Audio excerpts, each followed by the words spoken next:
Chào buổi tối các bạn nhé! Tối nay mình rất vui được mang đến một câu chuyện mới vừa được kênh YouTube Mộc Miên Châu tự viết và hoàn thiện. Hy vọng câu chuyện này sẽ chấm đến cảm xúc của các bạn để chúng ta cùng nhau tận hưởng những phút giây tuyệt vời bên nhau. Trong phòng họp tầng 66 của tòa tháp Trình Thị, bầu không khí đặc quánh sự căng thẳng. Các cổ đông lớn đều ngồi ngay ngắn, ánh mắt đổ dồn về phía người phụ nữ đang đứng ở vị trí chủ tọa. Trình Băng mặc một bộ vest đen cắt may thủ công tinh xảo, gương mặt thanh tú, nhưng toát lên vẻ lạnh lùng khiến người đối diện không tự chủ được mà nảy sinh lòng kính sợ. Cô đang trình bày về chiến lược tái cấu trúc các công ty con trong quý tới thì chiếc điện thoại đặt trên bàn họp rung lên liền hồi. Trình Băng khẽ liếc mắt qua màn hình. Là Trình Minh. Cô không bắt máy, tiếp tục bài thuyết trình của mình với chất giọng trầm ổn, mạch lạc. Thế nhưng, người ở đầu dây bên kia dường như không có ý định bỏ cuộc. Cuộc gọi thứ hai, rồi thứ ba liên tiếp ập đến, phá vỡ sự tĩnh lặng tuyệt đối của căn phòng. Xin lỗi mọi người, tôi có việc gấp cần xử lý. Chúng ta nghỉ giải lao 10 phút. Trình Băng ra hiệu cho trợ lý rồi cầm điện thoại bước ra hành lang vắng người. Ngay khi cô vừa nhấn nút nghe, giọng nói gắt gỏng của Trình Minh đã dội thẳng vào tai. Chị, sao tiền cổ tức quý này của em lại ít đi một nửa thế? Có phải chị lại dùng quyền hành để giữ tiền của em, ép em phải về công ty làm việc không? Trình Băng cau mày, cảm giác mệt mỏi dâng lên nhưng giọng nói vẫn giữ được sự sắc lạnh vốn có. Trình Minh, chị đang chủ trì cuộc họp cổ đông. Tiền của em bao nhiêu năm qua vẫn do phòng tài vụ chuyển đúng hạn, chị chưa từng can thiệp. Đừng có gọi điện làm loạn vì những chuyện vô căn cứ này nữa. Vô căn cứ? Em vừa kiểm tra số dư xong. Chị lúc nào cũng muốn kiểm soát cuộc đời em, ngay cả đồng tiền mồ hôi nước mắt của bố mẹ để lại cho em chị cũng muốn thâu tóm sao? Nghe những lời cáo buộc phi lý từ đứa em trai mình hết mực bảo bọc, đôi môi Trình Băng mím chặt. Cô không muốn tranh cãi thêm, chỉ buông một câu lạnh nhạt, tiền của em đáng bao nhiêu mà chị phải giữ, chị sẽ cho người kiểm tra lại. Bây giờ, đừng làm phiền chị. Nói xong, cô dứt khoát cúp máy. Quay trở lại phòng họp, dù gương mặt vẫn bình thản như mặt hồ không gợn sóng, nhưng trong lòng Trình Băng đã bắt đầu xuất hiện những nghi vấn. Trình Minh tuy ham chơi nhưng vốn không phải kẻ chi ly từng đồng, nếu cậu ta đã gọi điện với thái độ gay gắt như vậy, hẳn là có kẻ đứng sau kích động. Kết thúc cuộc họp kéo dài 3 tiếng đồng hồ, Trình Băng bước về văn phòng chủ tịch. Trợ lý Tiểu Nghệ nhanh chóng đi sau, đặt một tách cà phê nóng lên bàn. Trình tổng, cô dặn tôi kiểm tra lại tài khoản của cậu Minh. Tiểu Nghệ ngập ngừng, đưa ra một bản báo cáo tài chính vừa được in xong. Trình Băng đón lấy, ánh mắt lướt nhanh qua những con số. Nói đi, cổ tức của cậu Minh đã được chuyển đầy đủ vào sáng nay. Tuy nhiên, chỉ 10 phút sau khi tiền vào tài khoản, có một lệnh chuyển đi 50 vạn. Người nhận là một người tên Lâm Quốc Thành. Trình Băng khựng lại, ngón tay gõ nhẹ lên mặt bàn gỗ bóng loáng. Lâm Quốc Thành. Nhớ không lầm, bạn gái mới của Trình Minh cũng họ Lâm. Vâng, cô ta tên Diệp Thư, tôi đã kiểm tra sơ bộ, Lâm Quốc Thành chính là cha ruột của cô ta ở quê. Một tia sáng lạnh lẽo lướt qua đôi mắt của Trình Băng. Trình Minh vốn đơn thuần, tiêu tiền chưa bao giờ nhìn hóa đơn. Nếu cậu ta tự tay chuyển khoản, cậu ta đã không gọi điện chất vấn cô một cách điên cuồng như thế. Điều này chỉ có thể đồng nghĩa với một việc, có kẻ đã âm thầm thao túng tài khoản của cậu ta, hoặc dùng một kịch bản nào đó để cậu ta tự nguyện đưa tiền mà không hề hay biết mình đang bị lừa. Tiếp tục kiểm tra lịch sử giao dịch trong 3 tháng qua. Ngoài ra, sắp xếp cho tôi một buổi gặp mặt với cô em dâu tương lai này.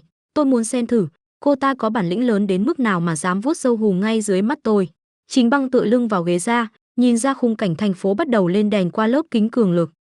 Trận chiến này, xem ra không chỉ là chuyện yêu đương đơn thuần của em trai, mà là phát súng đầu tiên nhắm vào sự ổn định của nhà họ Trình. 3 ngày sau, tại một nhà hàng Pháp có không gian tách biệt và riêng tư nhất thành phố, Trình Băng ngồi ung dung bên tách trà Earl. Cô đến sớm 10 phút, không phải vì nôn nóng, mà vì thói quen nắm giữ thế trận. Tiếng giày cao gót vang lên lộc cộc trên sàn đá cẩm thạch. Trình Minh bước vào, gương mặt vẫn còn chút gượng gạo sau cuộc cãi vã hôm trước. Đi bên cạnh cậu là một cô gái có dáng người nhỏ nhắn, thanh mảnh. Trình Băng thu toàn bộ hình ảnh vào tầm mắt.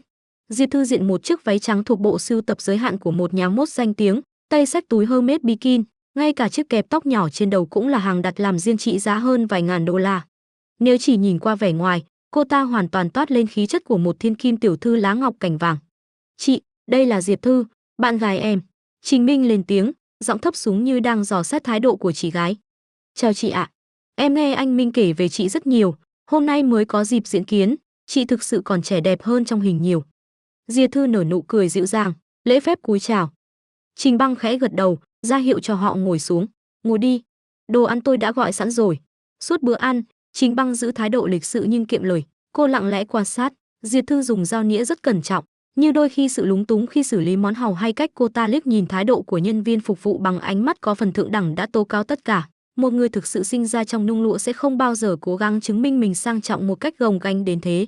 Khi món chính được dọn ra, Diệp Thư bắt đầu chủ động dẫn dắt câu chuyện. Chị Băng này, em thấy chị bận rộn công việc như vậy, thực sự rất ngưỡng mộ. Nhưng phụ nữ dù mạnh mẽ đến đâu, qua tuổi 30 nhan sắc cũng dần phai nhạt, nếu không sớm tìm được một chỗ dựa vững chắc, một tình yêu đích thực để chăm sóc thì thanh xuân trôi qua phí lắm. Cô ta khẽ tựa đầu vào vai Trình Minh, ánh mắt long lanh, giống như em vậy, từ ngày gặp anh Minh, em mới thấy cuộc đời mình thực sự có ý nghĩa. Chỉ cần có anh ấy, dù khó khăn thế nào em cũng cam lòng. Trình Minh nghe vậy thì cười ngây ngô, hoàn toàn đắm chìm trong mật ngọt. Trình Băng khẽ đặt dao nĩa xuống, âm thanh va chạm nhẹ nhàng, nhưng đủ khiến bầu không khí chợt lặng đi. Nói về chuyện khó khăn, Trình Băng lấy từ trong túi xách ra một tờ giấy, đẩy nhẹ về phía Trình Minh. Hôm trước em hỏi chị về cổ tức, chị đã bảo phòng tài vụ in bản kê chi tiết giao dịch, em xem thử đi, vừa nhận tiền đã tiêu mất 50 vạn, hèn gì lại tưởng chị giữ tiền của em. Gương mặt Diệp Thư lập tức biến sắc, cô ta nhanh tay định chộp lấy tờ giấy, nhưng Trình Minh đã nhanh hơn. Khoan đã, 50 vạn, em đâu có mua gì lớn thế này. Trình Minh nhéo mắt đọc dòng chữ được Trình Băng đánh dấu bút dạ quang. Long Quốc Thành. Nhược Nhi, à không, Diệp Thư, sao anh lại chuyển tiền cho bố em lúc nào vậy? Diệp Thư sững sờ, đôi mắt nhanh chóng đỏ hoe, những giọt nước mắt bắt đầu trực trào. Anh nghi ngờ em sao? Hôm đó mẹ em lên cơn đau tim cấp cứu, em thực sự quá hoảng loạn. Em thấy anh đang ngủ, không nỡ đánh thức nên mới, em định sẽ nói với anh sau. Em mượn thôi mà, em nhất định sẽ trả lại. Cô ta nức nở, đôi vai run lên bần bật, em sợ lắm, em sợ mất mẹ.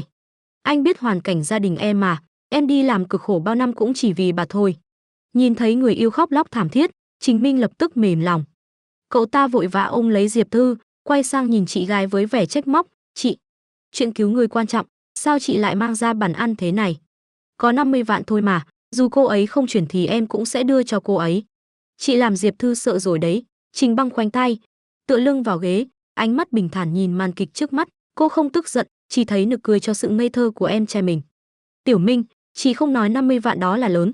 Chị chỉ thắc mắc là, nếu mẹ Diệp tiểu thư cần tiền phẫu thuật gấp, tại sao bộ đồ cô ấy đang mặc trên người cộng với chiếc túi kia trị giá cũng gần 60 vạn lại không được mang đi cầm cố trước, mà phải lặng lẽ dùng điện thoại của em để chuyển tiền? Câu hỏi của Trình Băng như một gáo nước lạnh tạt thẳng vào sự xúc động của Trình Minh. Diệp Thư cứng đờ người, tiếng khóc bỗng nhiên nghẹn lại trong cổ họng.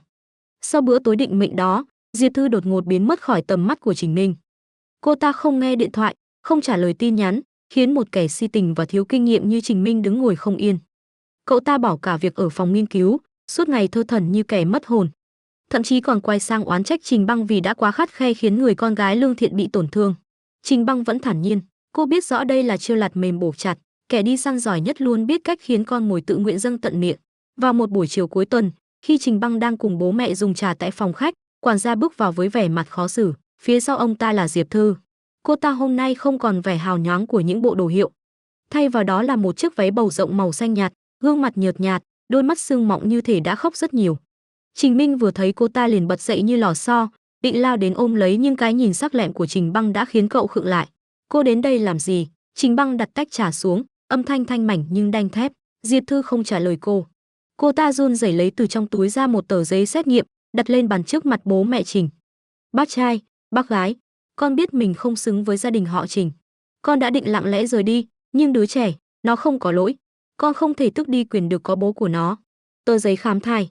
Thai nhi đã được 8 tuần, phòng khách chìm vào một sự im lặng đáng sợ. Trình Minh lắp bắp, vừa mừng vừa sợ. Diệp Thư, em nói thật sao? Con của anh.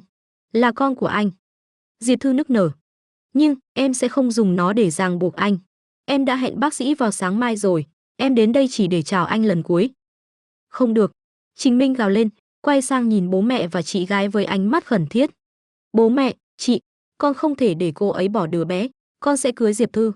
Nếu mọi người không đồng ý, con sẽ dọn ra ngoài, con sẽ từ bỏ quyền thừa kế. Trình Băng khẽ nhếch môi, một kịch bản cũ rích nhưng luôn hiệu quả với những kẻ đa tình. Cô nhìn thấu vẻ đắc ý thoáng qua trong đáy mắt Diệp Thư khi Trình Minh nhắc đến hai chữ cưới và thừa kế. Mẹ Trình khẽ thở dài, bà nhìn sang Trình Băng như muốn hỏi ý kiến. Trình Băng im lặng một lát rồi đột ngột đứng dậy, bước đến gần Diệp Thư. Muốn cưới? Được thôi. Diệp Thư ngước lên, ánh mắt đầy vẻ kinh ngạc. Trình Băng tiếp tục với giọng điệu không cảm xúc, gia đình họ Trình không để con cháu mình lưu lạc bên ngoài. Nhưng Diệp tiểu thư, cô nói cô yêu Minh vì con người cậu ta, không màng danh lợi đúng không? Vậy thì chắc cô sẽ không phản đối việc ký vào một bản thỏa thuận tiền hôn nhân. Trình Băng lấy từ tay trợ lý tiểu nghệ một tập tài liệu đã chuẩn bị sẵn. Trong bản thỏa thuận này ghi rõ, Toàn bộ tài sản hiện có của Trình Minh thuộc về tài sản riêng.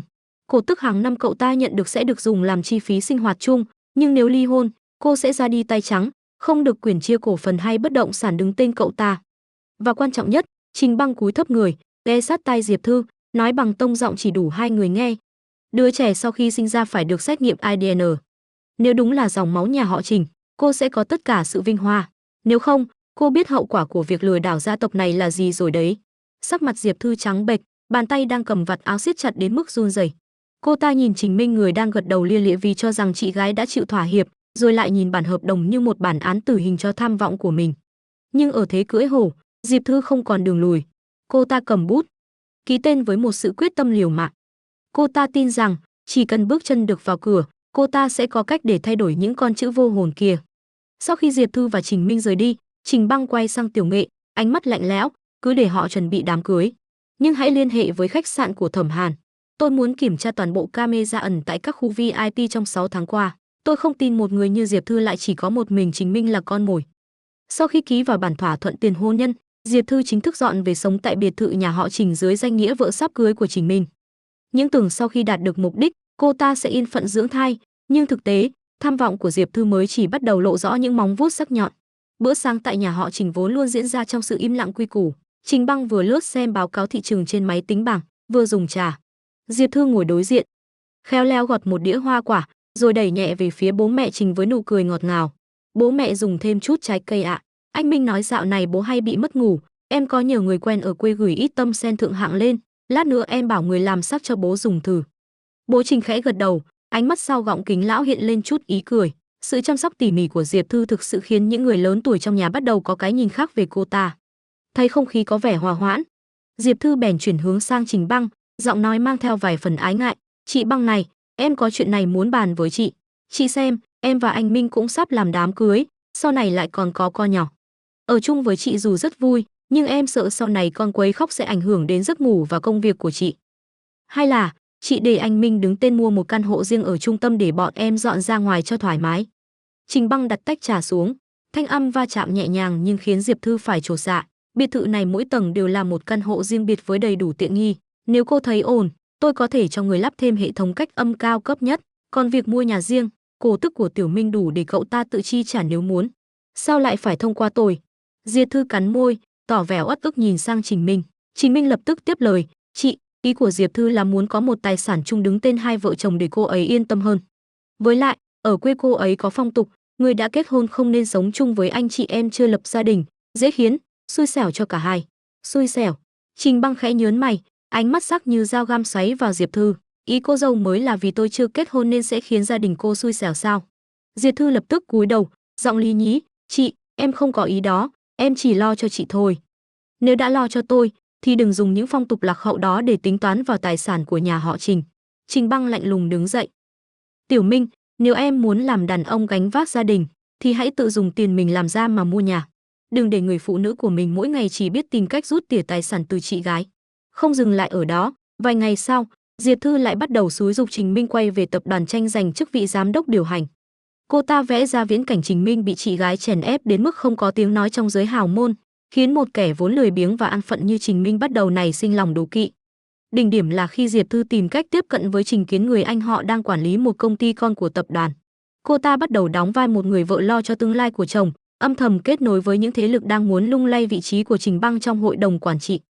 Trong khi Diệp Thư đang mải mê với những toan tính của mình, Trình Băng vẫn im lặng quan sát. Qua hệ thống camera và những báo cáo từ Tiểu Nghệ, cô biết Diệp Thư thường xuyên ra ngoài vào những giờ hành chính, điểm đến luôn là các khách sạn hạng sang và những cuộc gặp gỡ kín đáo. Một buổi tối, Trình Băng nhận được cuộc gọi từ Thẩm Hàn, giọng anh trầm thấp nhưng mang theo thông tin mang tính quyết định. Trình tổng, con cá đã vào lưới. Những hình ảnh tôi gửi qua email sẽ cho cô thấy bộ mặt thật của em dâu cô và người anh họ Quý Hóa kia.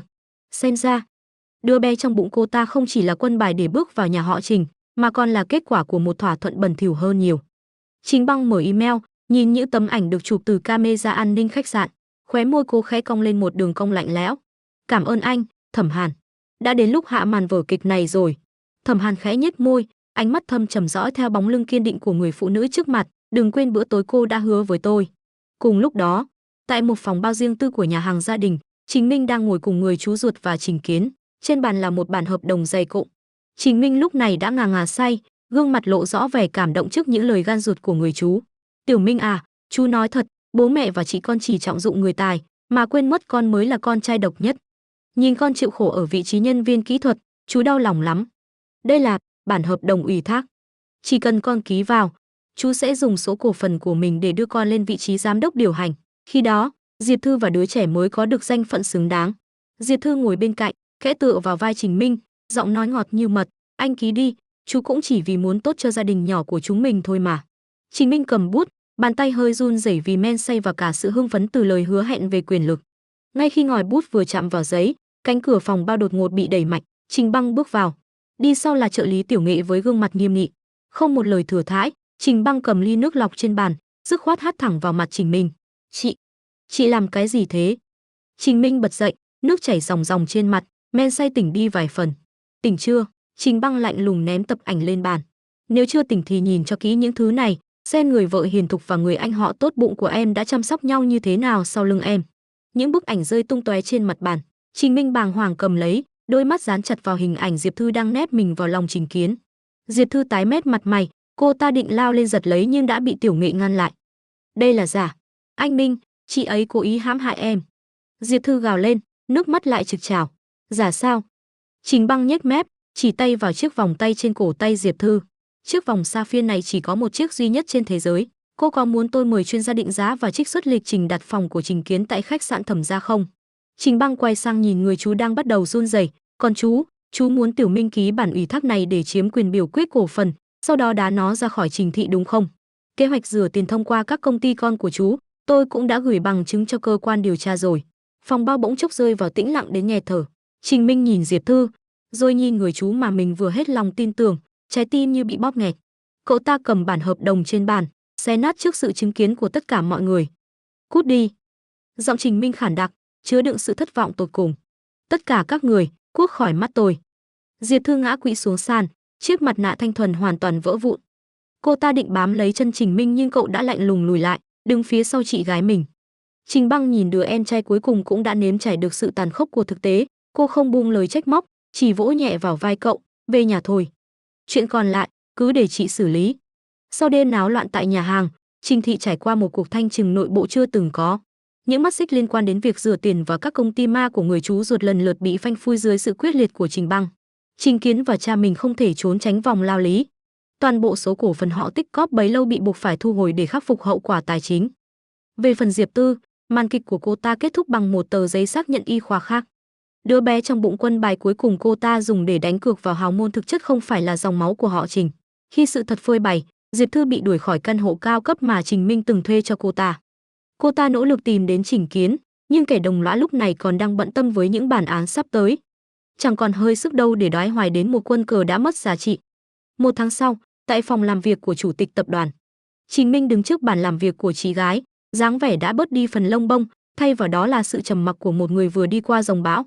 Cậu đặt một bản hợp đồng đã ký sẵn lên bàn. Chị, đây là toàn bộ số cổ phần đứng tên em. Em muốn chuyển nhượng hết cho chị quản lý. Trình Băng ngẩng đầu, nhìn đứa em trai dường như đã trưởng thành hơn sau vài đêm thức trắng. Cô khẽ đẩy bản hợp đồng lại, em không cần làm thế. Chị không thiếu số cổ phần này để giữ ghế chủ tịch. Em biết, Trình Minh mỉm cười, một nụ cười pha chút tự giễu. Nhưng em nhận ra mình chưa đủ bản lĩnh để nắm giữ nó. Em muốn bắt đầu lại từ vị trí kỹ thuật viên ở phòng nghiên cứu bảo mật. Em muốn dùng năng lực của mình để bảo vệ Trình thị, thay vì để kẻ khác dùng em như một cái lỗ hổng để tấn công chị. Khi nào em đủ trưởng thành, em sẽ tự tay giành lại vị trí xứng đáng. Trình Băng nhìn sâu vào mắt em trai, thấy trong đó không còn sự oán trách hay ngây ngô, mà là một sự quyết tâm cứng cỏi. Cô gật đầu, lần đầu tiên sau nhiều năm, cô mỉm cười với cậu một cách nhẹ lòng. Được, chị sẽ giữ hộ em. Nhưng nhà họ Trình không nuôi người rảnh rỗi. Tháng này nếu không hoàn thành dự án bảo mật mới, chị vẫn trừ lương như thường. Hoàng hôn buông xuống, Trình Băng rời khỏi tòa nhà tập đoàn. Bước ra đến cổng, cô thấy một chiếc xe quen thuộc đã chờ sẵn. Thẩm Hàn tựa người vào cửa xe, tay cầm một bó hoa hồng trắng đơn giản nhưng tinh tế. Trình tổng, bữa tối mà cô nợ tôi, hôm nay có thể thanh toán được chưa? Trình Băng bước đến, đón lấy bó hoa, hương thơm thanh khiết làm dịu đi những mệt mỏi sau một ngày làm việc dài. Cô nhướng mày, vẻ trêu chọc, Thẩm tổng kiên trì thật đấy. Anh không sợ nếu đi ăn với tôi, ngày mai báo chí lại giật tít về cuộc sáp nhập giữa hai tập đoàn sao? Thẩm Hàn mở cửa xe cho cô. Ánh mắt thâm trầm nhưng chứa đựng sự dịu dàng hiếm thấy. Nếu cô đồng ý, sáp nhập theo nghĩa hôn nhân cũng là một lựa chọn không tồi. Trình Băng bật cười, một nụ cười thực sự thoải mái. Cô bước vào xe, cảm giác hơi ấm lan tỏa. Những âm mưu, toan tính và sóng gió đã ở lại phía sau. Trước mắt cô lúc này không chỉ là những bản kế hoạch kinh doanh khô khan, mà là một hành trình mới, nơi cô không còn phải đơn độc chống chọi với cả thế giới. Dưới ánh đèn đường lung linh của thành phố, chiếc xe lăn bánh hướng về phía bình yên.